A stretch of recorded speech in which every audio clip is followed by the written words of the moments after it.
Unfortunately, the description provided of Kanaya Baker was so different, in fact, that even the pictures that they sent of her just did not seem to match up. Due to severe trauma to her head, face, and body, visual identification just was not possible. The manner of death is not an accident, and this is not a suicide. This is a horrible homicide.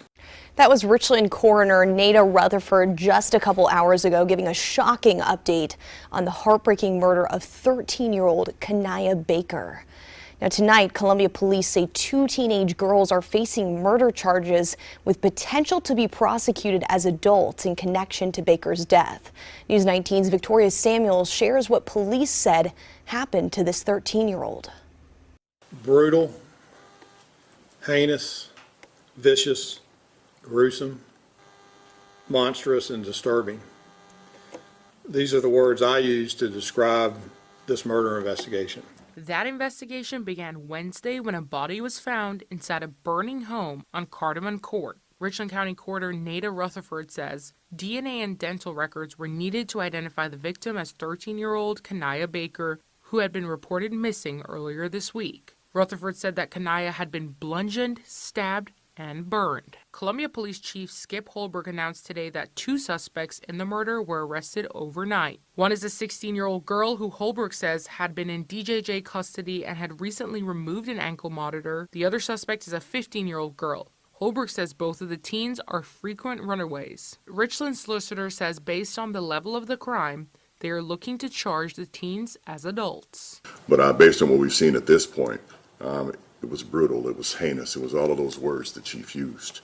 And we expect, after the review of this information, to petition the family court to prosecute these juveniles as adults because of the heinous nature of what happened. Police have not announced a motive in the case.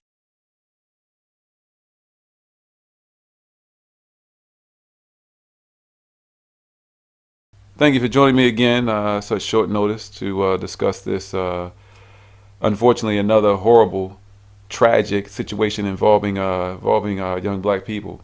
How you feel about this? It's heartbreaking. 2 juvenile delinquents, right?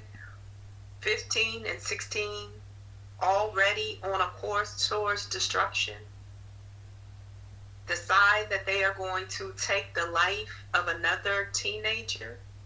For what purpose, we have no idea. But to beat her, stab her, set her on fire, and not just beat her, but bludgeon her in a way that visual ID was not possible. Meaning her family and an experienced police officer could not match photographs of that young girl to the body that they found in a home because she was so badly beaten and deformed. How horrible is that? What life experiences have those 15 and 16-year-old girls gone through to be so heartless, to take a life, one, and then to do it in such a horrible, horrible way? How much the victim must have suffered during the course of this ordeal is unimaginable. And then to think that they might be trying to cover their tracks by setting the house on fire. How we get here? Yeah. How do we get children with this level of rage in them? Yeah. It's just, I just really can't wrap my head around that. Setting the house on fire, that's typically what people do to try to destroy evidence or what have you, try to get away with a crime. They've learned that somewhere. They've been paying attention to someone. Over the past couple years, there's been dozens of situations like this.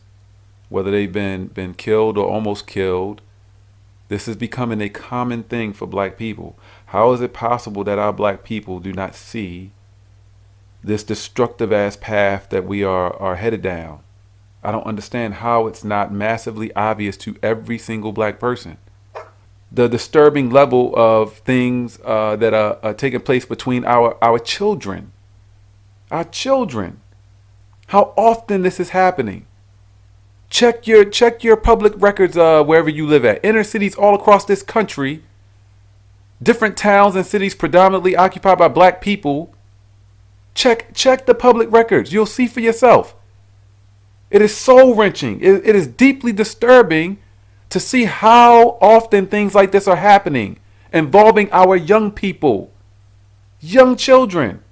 I don't understand how every single black person in this entire country is not shaken to your core by this. For any black people who actually care, who are not so desensitized and controlled by the current horrible, destructive ass culture of black people, this should shake your soul. Do you understand how personal it is to take a tool, use whatever device was used to bludgeon this teenage child, another child? Do you understand how personal that is? To use that tool in such a way, with such force, so repetitively, to completely crush and destroy, not even recognizable, was stabbed several times, personal attack. That is so personal to have to take that type of a tool and drive it into someone's body.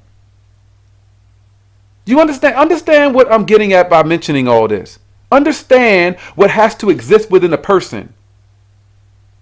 The feeling or lack thereof that has to exist within you to be able to comfortably do that. To bring yourself to be able to do that. To go that far. What has these young children experienced that has made them so evil, so cold-hearted? And why is it still something that the majority of our black people seem not to understand, that all of this is a result of horrible parenting? Black people are failing the most with parenting our children. We are doing a horrible job creating people. It's not going to be any better for the future of black people in this world until we start doing a better job creating people. Parenting. That's what I mean by creating people. I think that you've said it all. In addition to parenting and creating good people, let's choose to be good people and then choose good people that we're procreating with. I think they all go hand in hand. Of course. Absolutely. If you truly care to see a positive difference for us, then subscribe to change. Subscribe to being better people.